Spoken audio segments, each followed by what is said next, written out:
Love the commitment to the finger guns there. Oh, it's not fair. I was holding the laugh in so well at the beginning. You know I wasn't going to let you get away with it. Thomas Venko on the play. Swamp go.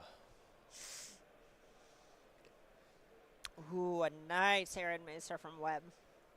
Little foil retro frame. Oh, yeah. I can't help but appreciate that sort of stuff, you know? Aaron Mesa in particular, near and dear to my heart. Gonna be a turn one Guide of Souls met by Fatal Push. So Venko making use of that black mana after all. That Fatal Push is Japanese and foil. These players are styling. I love the expressive elements that come in Magic these days, especially, you know, this is the Spotlight Secret Lair, but the way that you are able to say, no, this is the version I like. I'm kind of getting to express myself through my own cards is really cool. Huge fan of the way that Magic allows self-expression. You see here a retro frame Godless Shrine, some stylistic consistencies for Webb.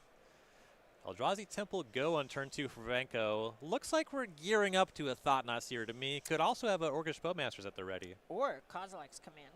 Ooh, baby. Kindred instant. That being discounted by Eldrazi Temple feels like cheating. Here is a Johnny on turn 2. God, I really hope Venko is politely just letting Webb get the token out just to exile it. Yes! Yes! Oh my god, yes! There is Kozilek's Command. Get rid of that cat. Just wanted to confirm you had it in the box, but you can put it right back. Very honestly, just could not be more cordial.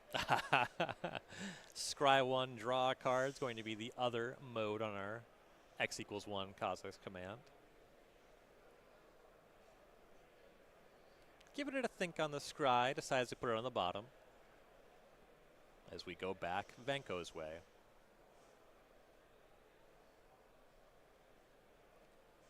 All right, let's see if that Thought-Knot Seer that you're predicting comes to fruition. Land number 3 is Caves of Koilos. That's 4 mana. That is Thought-Knot Seer. This is taking me back. Oh, yeah. Caves of Koilos Thought-Knot Seer is just... It's the type of thing I personally was not a huge respecter of back in the day, but I think the way that it is positioned in the tournament and the fact that Venko is really just finding a way to incorporate it into a traditional deck looks really nice here, rather than being the all-in Wasteland Strangler thing. The holdings for Lee Webb are going to be Marsh Flats, Fatal Push, second copy of a Johnny, Ocelot Pride, and Flage, Titan of Nature's Fury. Gonna give this one a think. This hand a little bit redundant on threats, so you got to value, see, you know, how much do I care about that removal spell? And Venko says a lot, as the Fatal Push is the pick. Yeah, in general, this is the spot where it basically does just come down to if Venko is trying to trade off the Thought-Knot Seer for the sake of just reducing the card quality Webb has access to, or actually ride this Thought-Knot Seer as a threat. Mishra's Bobble, and then a pass, so we go back over to Lee Webb. Has the option to second a Johnny and get a Planeswalker, but got to think about how much this Thought-Knot Seer pressures that kind of thing. There's also a point where Venko holding the Bobble is showing respect to the fact that Webb's first land was Godless Shrine. Not wanting to play into maybe a Thoughtseize or something. Yeah, playing around discard. Right, Venko could have actually gotten a faster look at whatever Webb is definitely drawing this turn instead, but again, paying respect to the Black Splash. Little respect to a theoretical Orcish Bowmaster, too. Going to be Marsh Flats, fetching up a basic Plains for Webb, down to 16.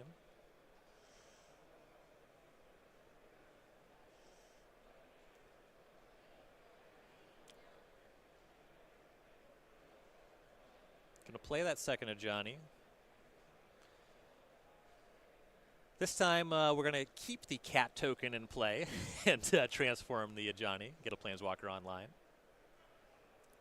Going through a bit of a transformation.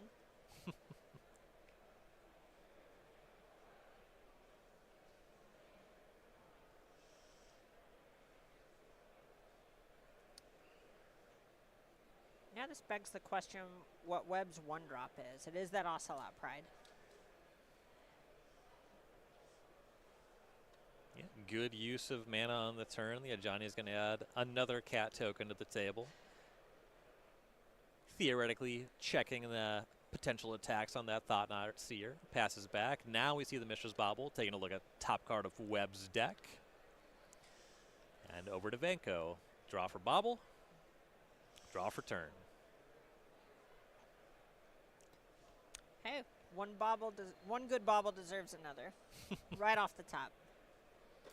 Prismatic Vista is the land here.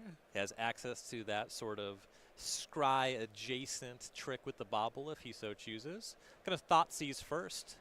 Get as much information as you can. The card picked up for the turn was Galvanic Discharge. So is that and Flage are the cards in hand. Nice one drop to have. This Flage also does kind of mean that Webb has the ability to gain life next turn even without going to combat, which is pretty attractive. Yeah, could trigger that Ocelot Pride that way. Pretty interesting consideration given that you know there's no fourth land for Webb right now, and if he draws one to escape the Flage, it would have to be a red source, and actually takes the Flage. Okay, yeah, so goes after the Flage. I believe also a 5th card needed at this point in the graveyard, but Venko does have a few main deck ways of exiling cards. There is a copy of Graveyard Trespasser hiding out, as well as those Emperor of Bones. Gonna fetch with that Prismatic Vista. Down to 17 goes Venko. Also, I can't not mention that that is a signed Japanese foil Thoughtseize. Whew! Whew! Be still my beating heart. I'm pretty into the Expedition Prismatic Vista, too. It looks nice. It does. Yeah.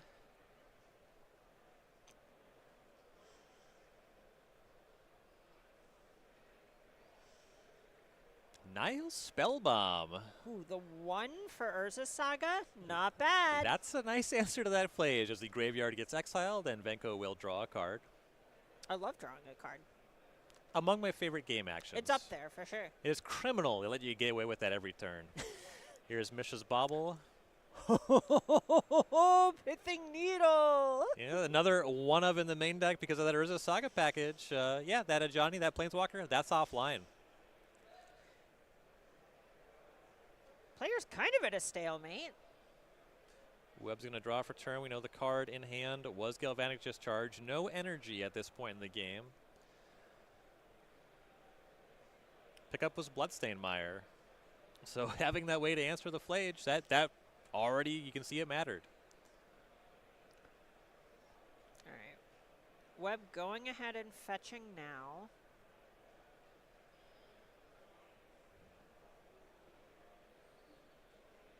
Gonna be a Raucous Theater. Get a little Surveil on. I like getting this information before you decide to make the play. Right, this is the spot where you're thinking of maybe attacking and having a cat and the discharge team up to go after this Thought-Knot Seer. Right.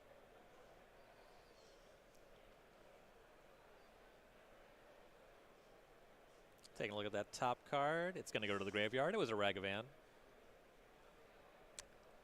Feels like Webb is looking for something specific if you're bidding Ragavan. Yeah, there's something to that. The whole team comes across. Venko is going to bobble Webb. Now Venko knows the top card of Webb's deck. Webb does not. That's nice. This way, Venko actually knows what it is Webb's going to get Right. off of this discharge, assuming Venko chooses to make the block. Got to figure if any block happens, it's going to be on the cat token because of the first strike on the Pride. Doesn't feel great, though. Right, it's so tough. Where normally you'd be happy taking 5, crack back at the Ajani with the Thought-Knot Seer just to maybe get it off the table. But this Ocelot Pride is going to start churning out chump blockers. So looks like we do see a block on the cat token. The discharge is going to trade, get that Thought-Knot Seer off the table. That means Webb has 1 energy left over. Yes. Gets to draw that card. Gains a life from the Pride. So there's going to be a token forthcoming. Sadly, the Pithing Needle holds off the Ajani. So I guess we're a little bit off the City's Blessing anyway, but. Only a little. Just a little, yeah. 8.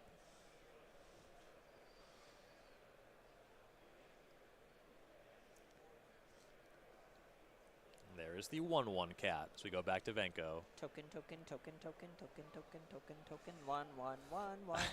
Draw for bobble, draw for turn. You know, I really value somebody who can remember their Mishra's Bobbles triggers. So great job by Venko so far, as here is yet another Mishra's Bobble. It is actually kind of funny where these bobbles have mostly just drawn other bobbles. I have demonstrated a loop. Right, Venko is saying, look, someday I'm going to draw a real card, and you are going to regret what you are doing right now. And the bobble was it on that turn as Venko passes back. Lee Webb picks up Whoa. another Ajani. All right, now we are blessed. And here is the attack. 4 points coming across. And that just works. Venko down to 10. Webb up to 17. Has gained some life for that Ocelot Pride. Oh, Really yeah. going to work. All right. City's Blessing. Sink. 1/1 cat token. 1/1 cat token. 2/1 cat token. Is that all? Yeah, at this point I was like, oh, okay, cool. We got, like red cat, white cat. We're gonna Dr. Seuss this up together. And Venko just got a few lands in hand. And game number 1 is going to go to Lee Webb, a Mardu Energy. Taking game 1 over Mono Black Midrange. Yeah, that looked pretty nice at the beginning for Venko. Flooded out a little bit, but also I do think that game spoke to Webb kind of having an understanding of how to really play with his cards. In general, like bidding the Ragavan, for example, is something that stuck out to me as Webb identifying, okay, that I don't think that's what this matchup is going to be about a lot of the time. I want to find some of my heavier hitters, and it did pay off for him. Yeah, Thought Seer, not bad pound for pound, but something notably absent in the main deck for this Mono Black mid-range deck is something kind of sweepery, something haymakery. These players look to the sideboard. Is there anything in Venko's sideboard that could maybe help dig him out of positions like this? So looking over at the sideboard, I see Toxic Deluge is the first card that sticks out to me. I know that one can be a bit fraught at times, especially against a Flage deck, but so much of what you're seeing on Webb's side of the table is 1 toughness or 2 toughness creatures. So I think that's one that looks pretty nice in this situation. Yeah, makes sense to me. And then for Lee Webb on Mardu Energy, I have to imagine that Mono Black mid-range, the Eldrazi deck, this Eldrazi deck, probably not on the radar configuring this sideboard, but are there some cards that play here? Yeah, Wrath of the Skies is the 1-card game plan against the 1-card game plan in Urza's Saga. It just kind of mops everything up from it. Showdown of the Scalds. I think Graveyard Trespasser is a card you could also make a case for. In general, I think you're going to see a lot of what has really been a hallmark of these Thoughtseize decks in the history of Modern is they cut their Thoughteizes a bunch post-board because it's a pretty bad top deck. I'm not sure if that will end up being the case here. Sometimes a player thinks, well, there are a couple of cards I just can't really answer that well if it hits the battlefield, and if a player thinks Thoughtseize is the best way for them to answer that, I can see it staying in. But traditionally speaking, cutting those, bringing in your cards, quote-unquote, for the grindy matchup that are good top decks is kind of a sure bet. Yeah, Webb certainly didn't need a Thoughtseize in that game. You mentioned Wrath of the Skies as a really nice answer to Urza's Saga. Any love for Wear Tear? I could see that one. I think it's a little bit riskier. It's really only good against the card Urza's Saga.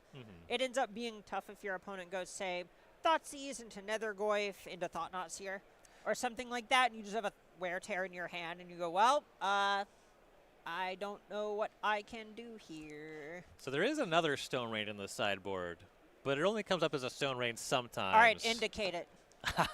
I'm hoping to see some Vindicate. Hey! We're having a lot of fun here on Magic Spotlight Secret Lair, part of the Spotlight series, and if you are enjoying watching the event, maybe it's time you made it out to one of these events yourself. We have one coming up in August. That's going to be SCG Con Orlando. That is Spotlight Series Planetary Rotation. This is going to be commemorating the standard rotation with the release of Edge of Eternity, so it's going to be a fresh standard format. Yeah, I think these are some of the most fun events you really can play are the big, say, 15-round events whenever rotation and standard has just happened. I know these are the events personally back when in my competitor days. This is when I would play 15 rounds of Swiss and play against like 12 different decks with even the repeats only being singular repeats. It's a lot of fun in a lot of ways. It just feels like really, I don't want to say honest magic because it's not like the alternative is dishonest, but it just feels very pure in that everyone is kind of building their own decks, just bringing something new and fresh to the table. And I really, really just love the way that it captures that feeling of being on the playground and just going, oh, that's sweet. I love it. That's so cool. Really highlights and rewards player creativity. I love that. Yes. That's coming up August 29th through the 31st. Check out details on that and other SCGCon events at starcitygames.com/SCGCon. These players are shuffling up here for game number 2.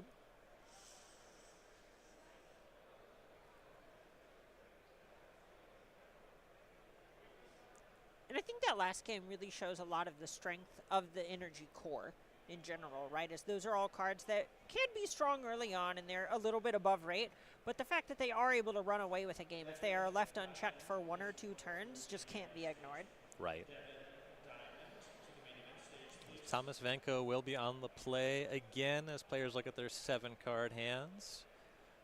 Holdings look definitely playable on Venko's side. Spread of some nice lands and some fatal pushes to keep the game in his favor early. Yeah, I think those early copies of Fatal Push are just one of the things that Venko really wants to be able to find here is leaving Webb with a 2-1 or something like that, or even a Ragavan in some cases, is going to be something that Venko can power through pretty easily. It's just a matter of being able to check the Ajanis and Ocelot Prides of the world. Venko is just going to fire off that bobble on Webb. It draws for that as we go to Webb's turn 1.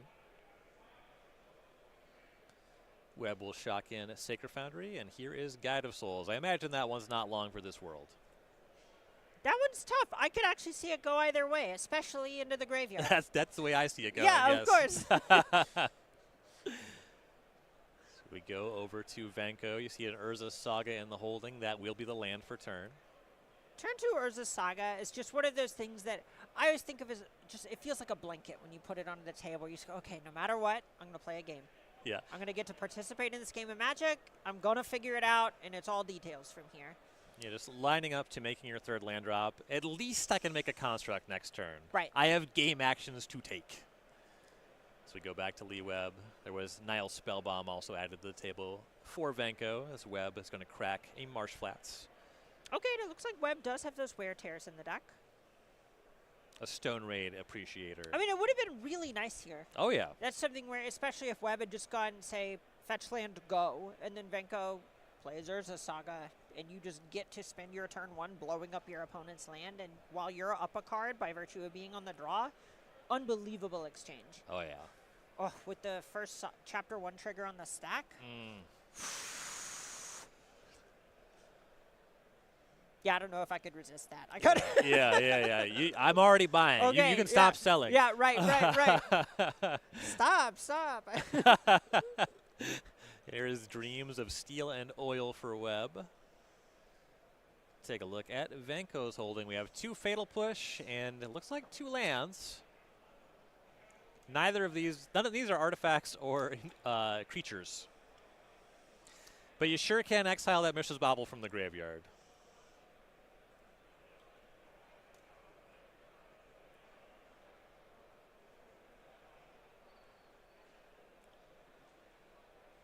Some 1-drop, couple choices for Webb there. Lands on Ocelot Pride and passes the turn.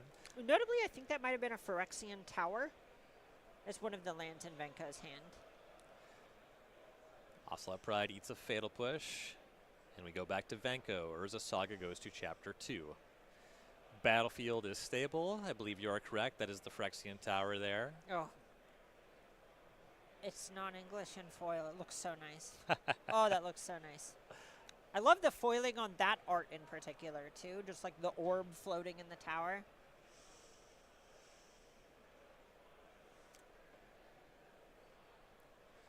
Land number 3 for Lee Webb is Arena of Glory.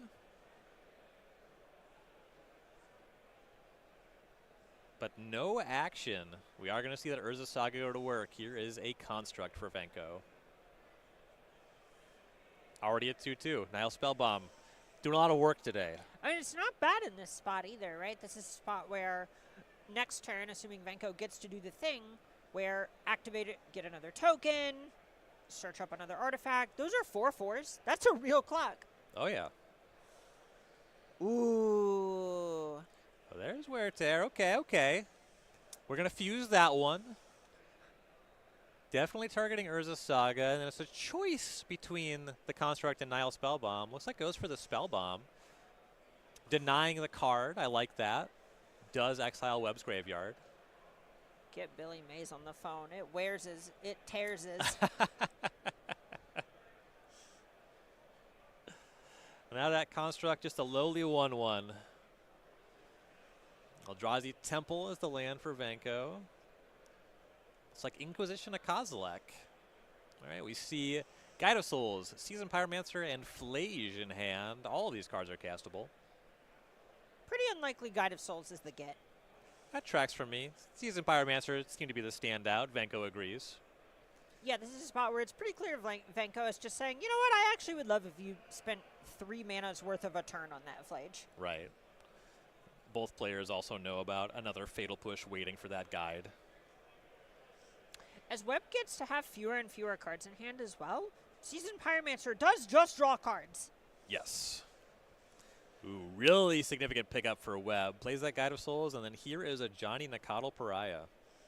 A little bit of life, a little bit of energy, a little bit of cat. kitty, a little bit of cat.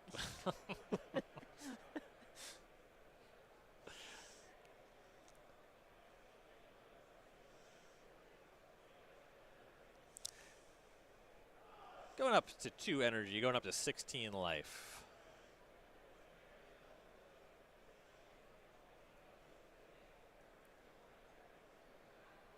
As we go back to Vanko. Ooh, creature draw.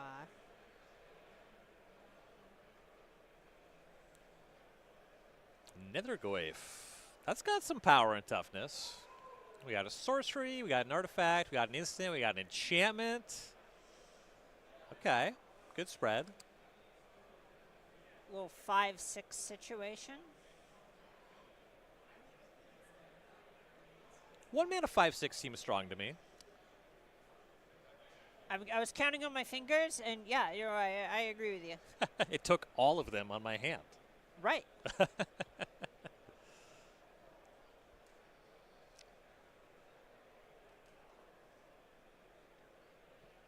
Webb picks up a plains, plays it. Here we see Flage. Presumably aimed at that construct, but maybe you go upstairs. Really nice thing about this is it's notably the 3rd energy. Yes. Guy's going to give an energy. Flage takes care of construct. Some more life coming Webb's way. Construct could have been sacked to the Phyrexian Tower. Seems like the game's a lot more about all of the other ways that Vanko's behind, though. Yeah. It's definitely a spot where Vanko is just figuring out how to leverage the game pieces that he has that are able to play at the moment. Right. There are not a lot of them. That's how they get you. Cat's going to attack. That's going to eat up the energy from that Guide of Souls. Going to fly in for 4 points.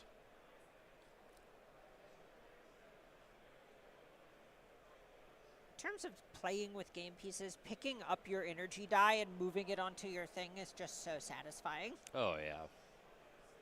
I had 3, now I had 2.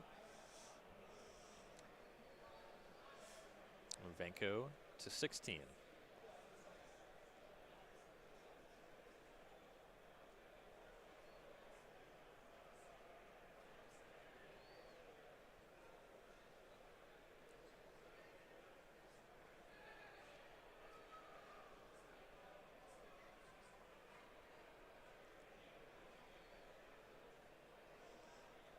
They're just doing a little conversation. I think they're trying to figure out, there could be... Maybe a life total discrepancy. Yeah, that's how this reads to me. But they seem to have reached a amicable solution. All right, Vanko down to 16. As we go back, Vanko's way has just been holding on to this Fatal Push. Presumably is thinking maybe that has to go for this Flage if it comes back.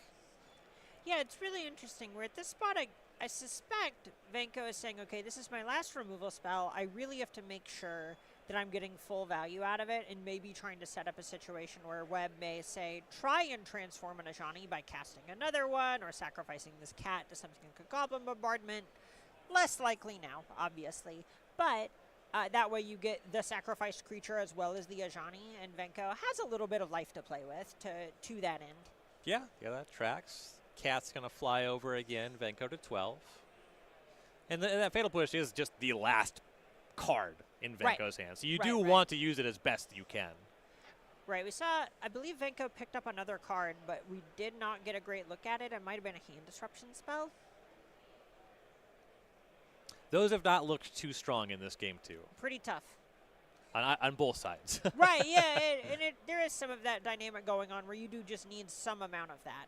Okay, well, here's that Ajani. This could be the window that you were talking about.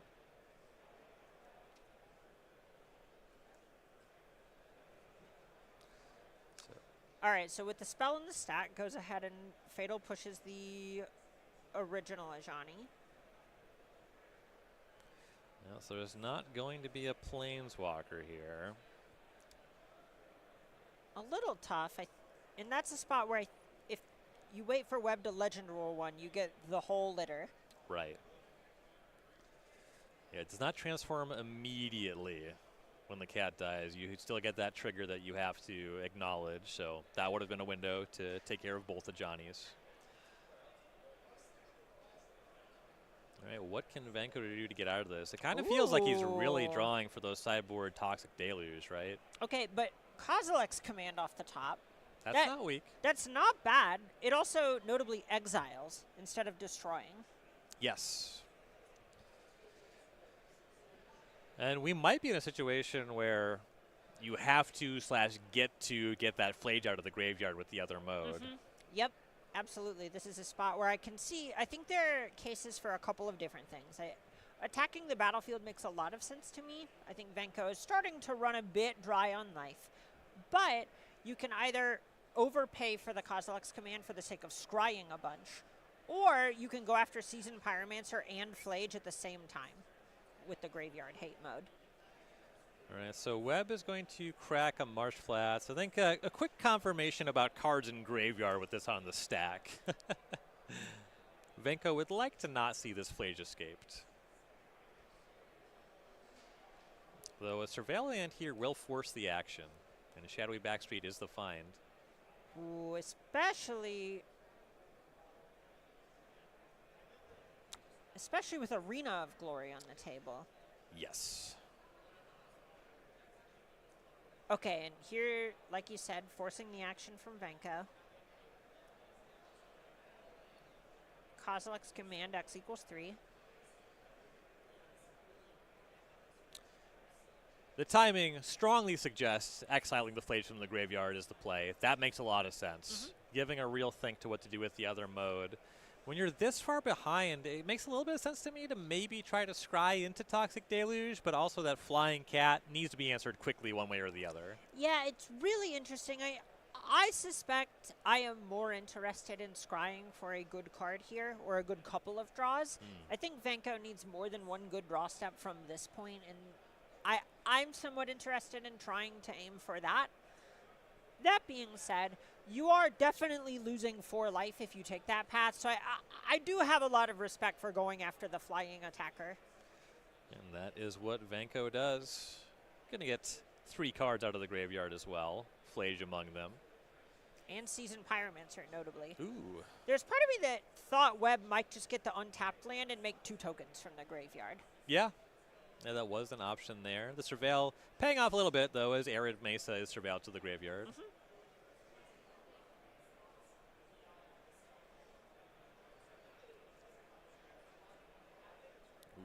Ooh, Kindred. We got a 6/7 online. Right, Venko's looking for a big one. Prismatic Vista is not it.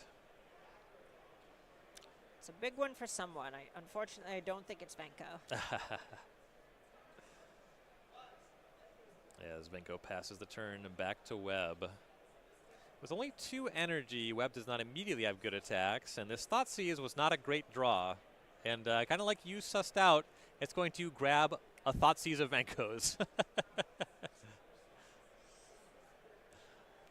that. It's definitely the phase of the game where, for an Inquisition of Kozilek or Dreams of Steel and Oil, casting it is somewhat free. You're at least getting a card in your yard, you're getting something out of it, and so on.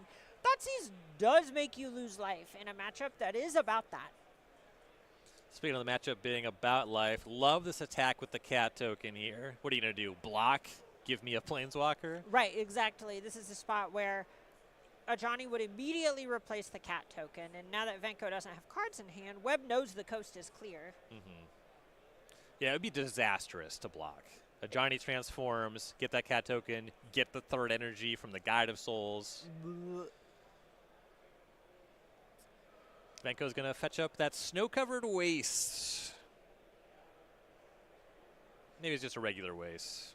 Maybe it's a snow-covered swamp. Maybe I don't know what any of these cards will look like.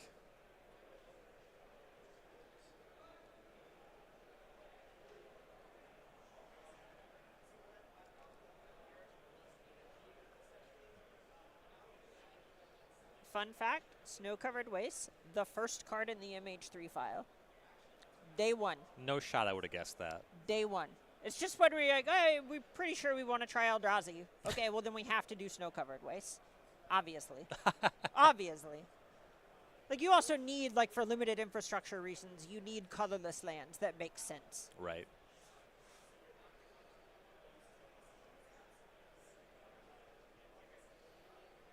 Just another land here for Venko.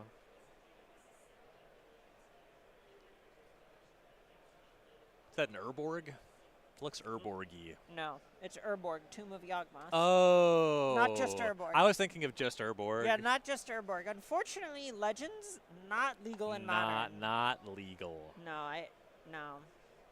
Ooh, Seasoned Pyromancer off the top for Webb. That's a massive pickup. Holy. Guide of Souls still on the table. You know, it's only one body, but it's 2 cards. It's a third energy. Okay. Speaking of huge. Hello, Nurse. That's Orcish Bowmasters in response. How did this game go from nothing's happening to everything is happening? 2 cards picked up for Webb. We saw the first point from the Bowmasters go after Guide of Souls. We're going to clean that one up, and we have one more point to throw around.